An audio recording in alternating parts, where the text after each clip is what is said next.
మీరు బీఆర్ఎస్ పార్టీలో ఎంత కీలకంగా ఉన్నారు అంటే ఇక్కడ సోషల్ మీడియాలో కూడా బీఆర్ఎస్ అంటే కొద్దిగా కేతం ఈ మధ్య బాగా ట్రోల్ అవుతుంది, హైలైట్ అవుతుంది.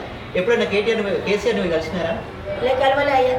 ఎందుకు ఎవరు అంటే అవకాశం రాలేదు, ఎవరు తీసుకోబెట్టేవాళ్ళు లేరు, ఎవరి పనులు వాళ్ళకు ఉన్నాయి కాబట్టి అంతే. అంటే ఒకవేళ కల్పిస్తా అంటే వెళ్తా ఖచ్చితంగా. అబ్బో ఎప్పుడు ఎదురు చూస్తానా తిరుపతి దానికి పోయి దేవుని చూడకుండా వచ్చా అన్నట్టు ఇప్పుడు ఏడేళ్ళ నుంచి కేసీఆర్ కేసీఆర్ కేసీఆర్ అని 24 గంటలు పడుకున్నా లేచిన నాకు కేసీఆర్ జాస్ ఉంది.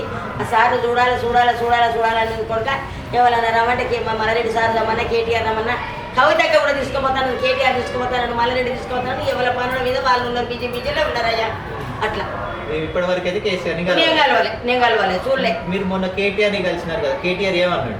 కేటీఆర్ మంచోడు. కేటీఆర్ కూడా కెతక్క అని మంచిగా అభిమానించిండు, మంచిగా అప్యాయతగా పలకరించిండు. మా అయ్య రామన్న సార్ మంచోడు. ఆయన కూడా నాకు చాలా ఇష్టం. ఆయన ఎవరైనా తింటే కూడా నాకు బాగా ఆయన ఇట్లా అట్లా అదురా ఇదురా అంటే కూడా ఏంది వీళ్ళకి ఏం పుట్టింది పాపం కేటీఆర్ పట్టుకొని ఇంతగానే తిడుతురు ఏందని బాధపడతా. కానీ వాళ్ళని మనం తిరిగి అనలేం కదా, ఎవరిని అంటే రేపు బాగాలేదు రోజులు అని కూడా ఎవరిని అనలేం. కానీ పాపం రామన్న సార్ చాలా మంచోడు. ప్రజల కొరకు తిరుగుతుండు, వానకు దడుస్తుండు, ఎండకి ఎండుతుండు, చలికి వణుకుతుండు, తిండి తింటలేడు, రాత్రి నిద్రపోతలేడు. ప్రజలు ప్రజలు ప్రజలు ప్రజలని వాళ్ళ నాన్న ఆరోగ్యం వాళ్ళకి బామ వదులుంటే ఇవాళ కేటీఆర్ ప్రజల కొరకే ఎప్పుడు చూడు ప్రజలే నా ప్రాణం, ప్రజలే నాకు జీవితం అన్నట్టు మాట్లాడుతుండు కేటీఆర్ సారు.